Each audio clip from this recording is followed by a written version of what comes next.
दोस्तों, इतिहास के पन्नों में बहुत सी जंगें दर्ज हैं, लेकिन कुछ जंग मैदान में नहीं, अदालत के कटघरे में लड़ी जाती हैं।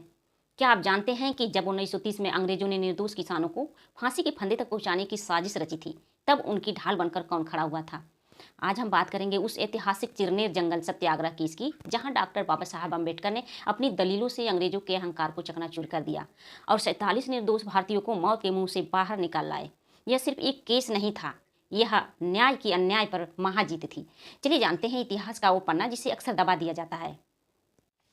इतिहास अक्सर राजाओं की कहानियां लिखता है, लेकिन वो उन गुमनाम किसानों के पसीने और खून का हिसाब भूल जाता है, जिन्होंने मिट्टी के लिए जान दे दी थी। आज से लगभग 59 साल पहले महाराष्ट्र के रायगढ़ जिले के एक छोटे से गांव चिरनीर में कुछ ऐसा ही हुआ था, जिसने ब्रिटिश हुकूमत की नींव हिला दी थी। सोचिए, 47 गरीब किसान जिनके पीछे रोते हुए परिवार थे, उनके सामने खड़ा था मौत का फंदा।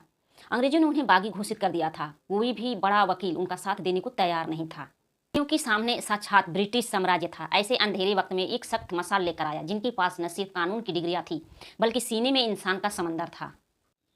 वह सख्त थे डॉक्टर बाबा साहब अम्बेडकर। आज हम बात करेंगे उस ऐतिहासिक चिरनेर केस की, जहां बाबा साहब ने अपनी दलीलों से मौत को मात दी थी।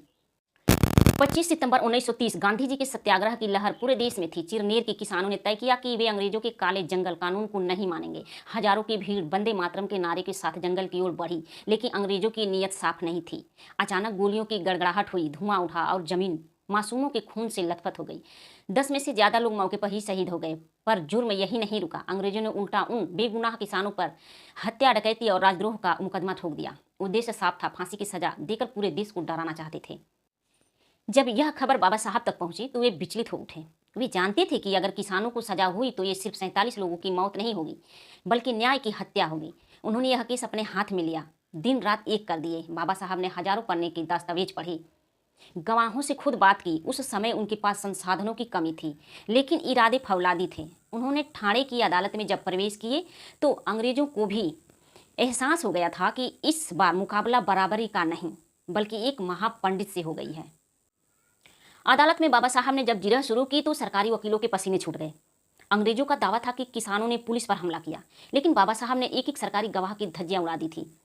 उन्होंने पूछा, अगर किसान हिंसक हैं तो गोलियां सिर्फ उनके ही सीने पर क्यों लगी हैं? क्या पुलिस का काम रक्षा करता है या नरसंहार? उन्होंने कानून की ऐसी दावपेचियां सामने रखी कि जज भी हैरान रह गए। उन्होंने साबित कर दिया कि असली अपराधी वो किसान नहीं, बल्कि वो व्यवस्था थी जिसने निहत्थों पर गोलियां चलाई। अंत में वह दिन आया जिनका सबको इंतजार था। कोर्ट ने फैसला सुनाया। 47 में से ज्यादातर लोग बाइज्जत बरी कर दिए गए। जिनकी गर्दन पर फांसी का फंदा कसा जा रहा था, वो बाबा साहब की वजह से अपने बच्चों के पास घर लौट आए। पूरे रायगढ़ में नारा गूंज उठा, डॉक्टर अम्बेडकर की जय। यह जीत साबित करती है कि बाबा साहब सिर्फ एक वर्ग के नहीं, बल्कि पूरी इंसानियत के वकील थे। दोस्तों, चिरनेर का ये इतिहास हमें बताता है कि सच के लिए लड़ना कभी बेकार नहीं जाता। डॉक्टर अम्बेडकर ने हमें सिखाया कि शिक्षित बनो ताकि तुम अपने हक के लिए लड़ सको। दोस्तों, इस पूरी कहानी को सुनने के बाद एक पल के लिए आंखें बंद करके सोचिए, उन 47 किसानों के घरों का मंजर क्या रहा होगा। उनकी पत्नियों, उनके छोटे छोटे बच्चे जो हर आहट पर दरवाजे की तरफ दौड़ते थे कि शायद उनके पिता की मौत की खबर न आ जाए। उनके लिए कानून सिर्फ एक फंदा था और अंग्रेज सिर्फ काल। लेकिन उस घोर अंधेर में बाबा साहब अम्बेडकर एक उम्मीद की किरण बनकर आए थे।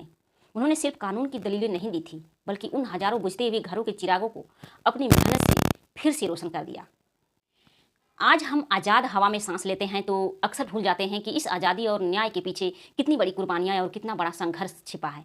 बाबा साहब ने उस वक्त साबित किया था कि इंसानियत का धर्म हर दीवार से बड़ा होता है। जाते जाते बस इतना ही कहूँगी, बाबा साहब अम्बेडकर को सिर्फ किताबों में मत पढ़िए, उन्हें अपने आचरण में उतारिए, क्योंकि उन्होंने कहा था कि मैं ऐसे धर्म को मानूंगा जो स्वतंत्रता, समानता और भाईचारा सिखाता है। अगर आज इस इतिहास ने आपके दिल को छू लिया हो तो इस वीडियो को उन लोगों तक जरूर पहुंचाना जो आज भी खुद को बेबस समझते हैं। उन्हें बताना कि जब तक ज्ञान और साहस साथ है, तब तक कोई भी जंग हारी नहीं जा सकती। हमारे इस सफर का हिस्सा बनने के लिए, इतिहास के इन पन्नों को जिंदा रखने के लिए हमारे चैनल को अपना प्यार जरूर देना। मिलते हैं अगली किसी कहानी के साथ जो शायद इतिहास ने भुला दी, पर हमें याद रखनी है।